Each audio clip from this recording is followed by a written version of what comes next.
The rifle's crack tore through the dawn, a sound so sharp it could have split the sky.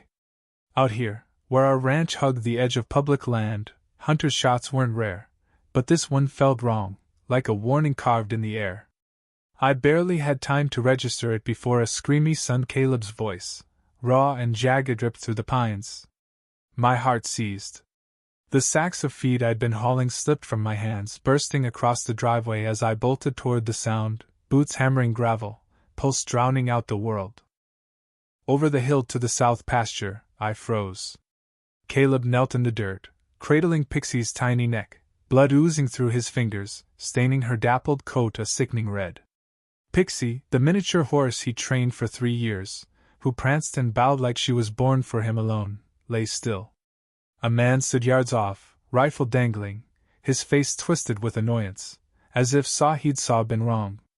And there, arms folded, smug as a queen on a throne, was Lorraine Baxter, her silver earrings glinting, her clipboard gripped like a scepter. In that moment, I could have buried her in that field and not blinked. They called it a mistake, said a miniature horse shouldn't be running wild. But when the sheriff dug into the permission slip, Lorraine's name was scrawled all over it, and it was the last day she'd walk free. That morning had been deceptively perfect, the kind that lulls you into trusting the world. The sun rose in a golden haze, dew sparkling on our fences like scattered jewels. Caleb, already out with Pixie, whistled, and she spun, rearing before dropping into a playful bow, earning a carrot and his lopsided grin. They were a team, bound for the state youth championship, chasing sponsorships, maybe even a scholarship. After losing his mom 2 years back, Caleb had been unmoored, but Pixie gave him purpose, a spark that made my chest ache with pride. I was tinkering with the stock trailer when Lorraine's voice sliced through the quiet, shrill as a rusted blade. She stood at our property line, one polished boot tapping, clipboard clutched like she meant to club someone with it. Lorraine, the HOA president, acted like she owned the county, policing every mailbox, every blade of grass. For reasons only she and her hairdresser knew, she loathed our ranch. "Morning," she called, her tone dripping venom. "Morning," I muttered, not looking up. "Perimeter check," she declared, as if she were patrolling a war zone. "Perimeter of what?" I snapped. "You don't own past your cul-de-sac." She sniffed, scribbling furiously, probably fining me for breathing too loudly. I let her prattle about community standards, while I worked, refusing to bite. She stormed off in her golf cart, nearly flattening a stray hen, muttering into her phone. I should have known she was scheming. By noon, Caleb and I headed to town for show supply shelters, betting, the peppermint treats he'd saved for. We were gone 2 hours. Pulling back onto the ranch road, I spotted 3 mudcake trucks, rifles racked across tailgates. My stomach nodded. I floored the gas, Caleb shouting before I could park.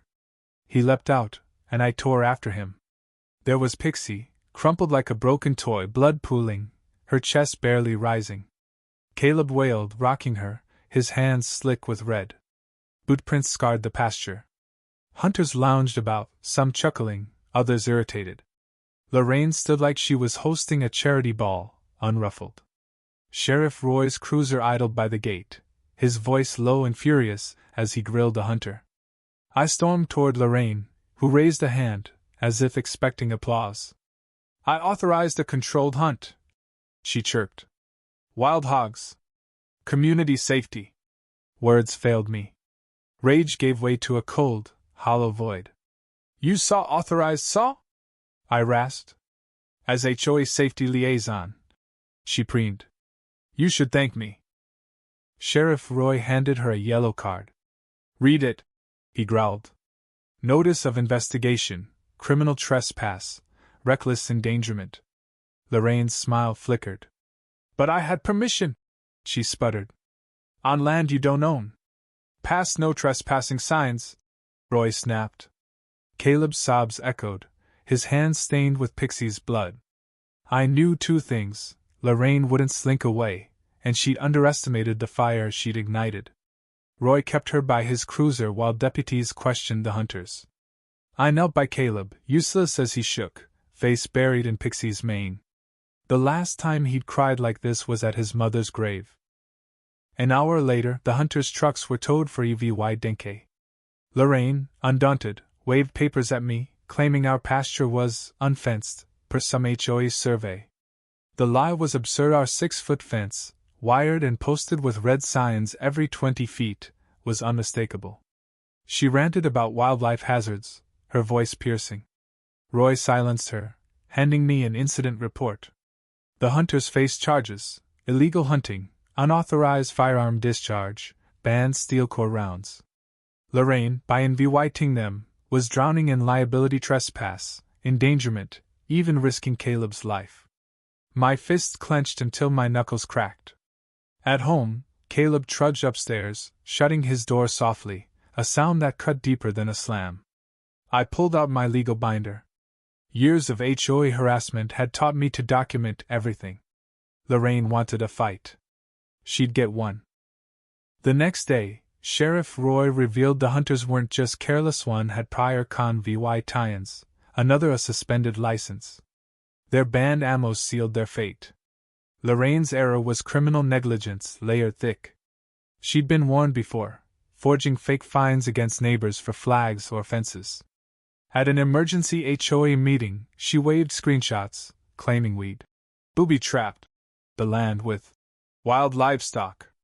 She even blamed Caleb, a kid, for unsupervised dangerous animals. Roy, recording with his body cam, let her dig her grave. A retired judge, Martha, cut in, reading the HOA bylaws aloud. No clause allowed hunting on private land.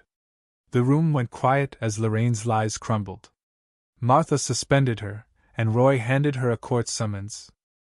That night, Caleb clutched Pixie's blue ribbon, asking if we could plant a tree where she fell.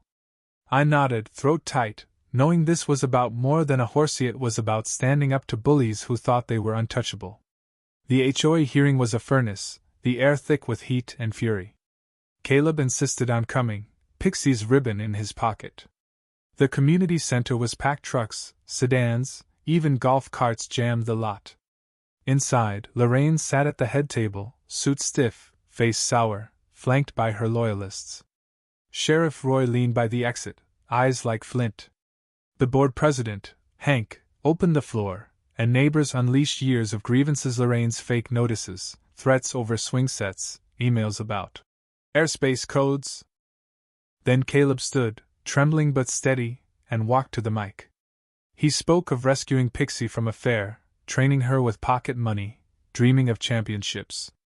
His voice cracked as he described her death, Leah VYing the ribbon on the podium. The room stilled.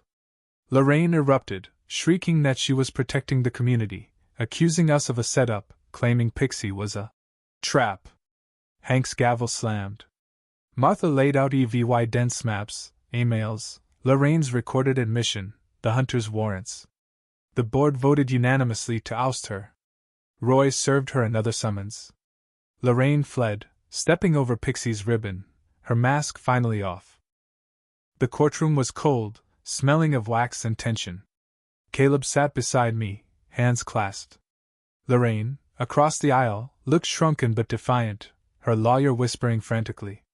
The prosecution was merciless: photos, signs, recordings, hunter records, a vet's testimony on Pixie's value. Lorraine's lawyer claimed she acted in good faith, but the facts were ironclad. She testified, dodging blame, droning about safety and hogs, never looking at Caleb. When Caleb gave his VY Tim statement, his voice grew firm, recounting Pixie's rescue, their dreams, the loss. The courtroom wept. The judge, voice heavy, found Lorraine guilty: trespass, endangerment, negligence. She faced fines, a statewide HOA ban, 500 hours at an animal rescue, and a recorded apology to Caleb. Her face twisted, but she stayed silent. Outside, reporters swarmed, but we walked past. Sheriff Roy gave Caleb oak seeds for Pixie's tree. We planted it under a gray sky, Caleb pressing seeds into soil, tying Pixie's ribbon to a post. Neighbors brought plants, words, a plaque, saw Pixie's meadow saw. A youth equestrian program started in her name. Lorraine's house sold, she vanished unmissed. The tree grew, and sometimes, in the breeze, I swore I heard Pixie's halter bell. Caleb smiled again, leading, healing. Lorraine thought she'd win with lies and clipboards, but truth, and a boy's love for his horse, buried her. The ranch was ours, and so was justice.